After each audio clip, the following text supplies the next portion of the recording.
Good morning. How are you doing? I'm fine too.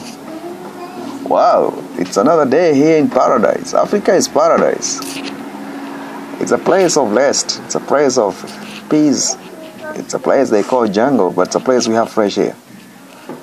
What about you there in New York, busy city? In Los Angeles, busy city? In Michigan, busy city? In London? Ontario, Canada, Tokyo, how are you doing there? Are you still there in Babylon? You need to relocate if you know you're a black person living in those oppressive areas. The system has been designed there to destroy you completely, and you know what I'm talking about. I have a very sensitive topic here. I want to let it come across. It's all about why we don't succeed, and we Africans, and why we don't come together and do the right thing to achieve the best.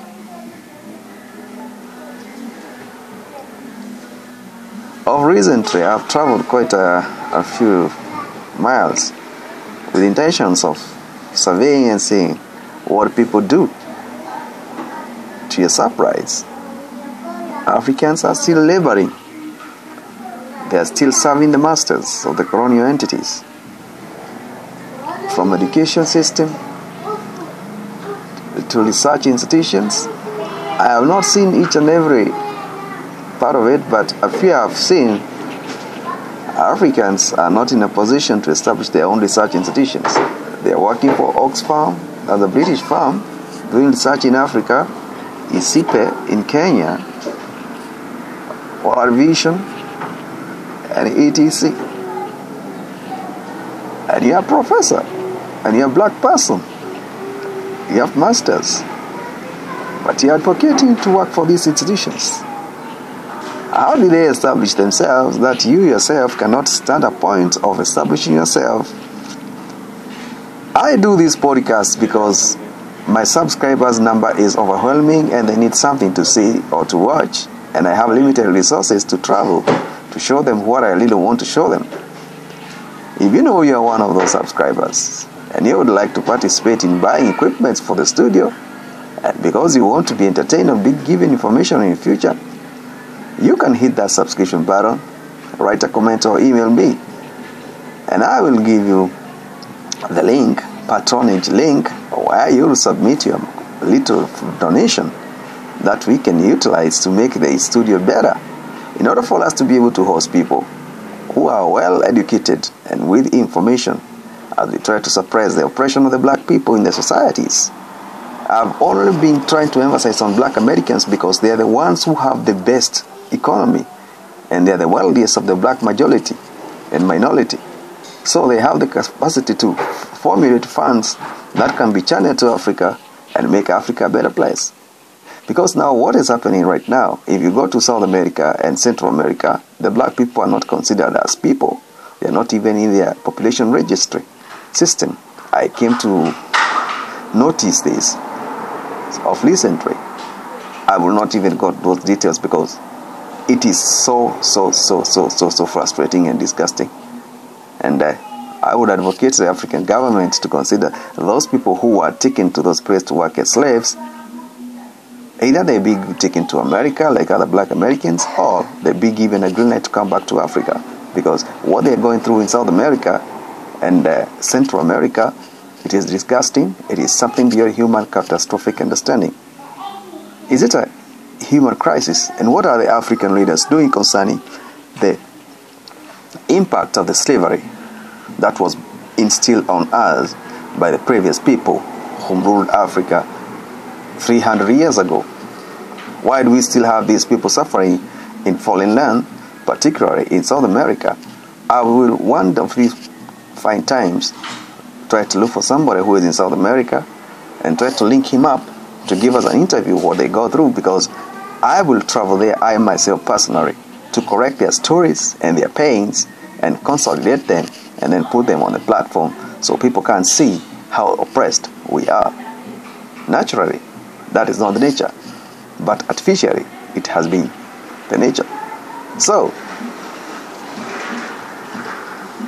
I will still talk about black Americans and all black communities in Europe, particularly those ones who are citizens there. They are in a better position to influence transformation of Africa if they are willing to do so, and they have intentions to be part of that project. They can join my ring and participate in this debate and bring the best of the knowledge and experience in those white economies that are still existing there, and they are still serving them. All those people who are talking about Black Life and Black Lives Matters, patronizing existence of it in Europe and in America, particularly North America, is a big problem. And to transform this to what it's supposed to be, it will take ages, because we don't need rioters.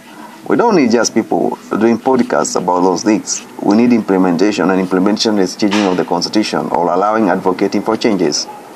Are you willing to advocate for that change we are looking for? And if so, who are you and where are you located, so that we can link up and be able to participate in this debate that is hot?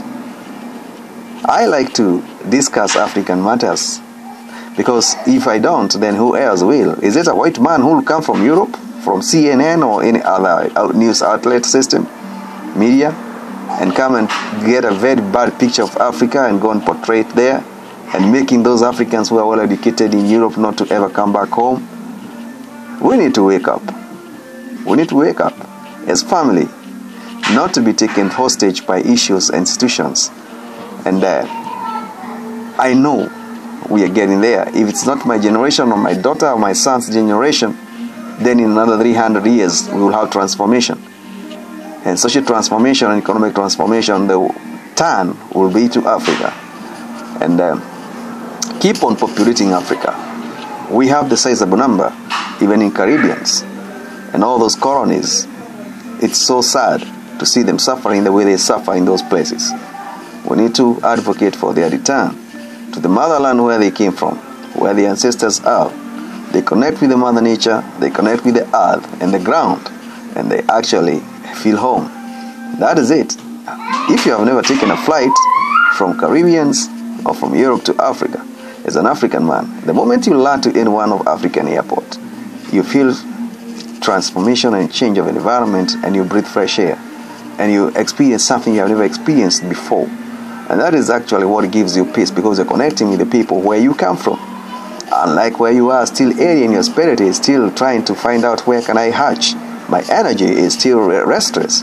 But once you relocate and you try to re-establish yourself, you feel home. You need to have a place in Africa where you call home. You connect with the people who loves you. You connect with the people who are always there for you. For instance, look at the situation what is happening right now. Our African leaders have sold us to the British, and they have sold us to the Americans, they have sold us to the West, with intentions of having their own interest. Now, once they have managed to do this for decades, who else is coming to Africa? It's the Chinese people. And Chinese are ruthless and cruel. They want nothing but money. You borrow money and you don't do what you want to do with the money.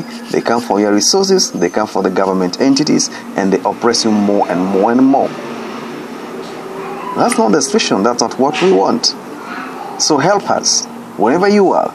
Help us buy equipment. Help us to buy better cameras. Help us to buy better studio facilities. If you are touched by this, as I remember the case of Wadamaya. Wadamaya is a blogger from Ghana, and that guy, what he said, it actually happened. Somebody spotted his effort and bought him a very big camera all the way from California, and he didn't know him. He just called him. I'm happy about your podcast, and I know you claim you don't have equipment, and I want to surprise you with a $70,000 worth of camera. And since then, he never returned back. He has always been pushing, and he has proven he can do it. So we also advocate for the same thing. Try to help us. Just join us. It's a movement. We debate openly, and we be frank with each other so that we can be where we want to be. Anyway, have a great day. I will not do another podcast until further notice. Be part of the game. Enjoy the day.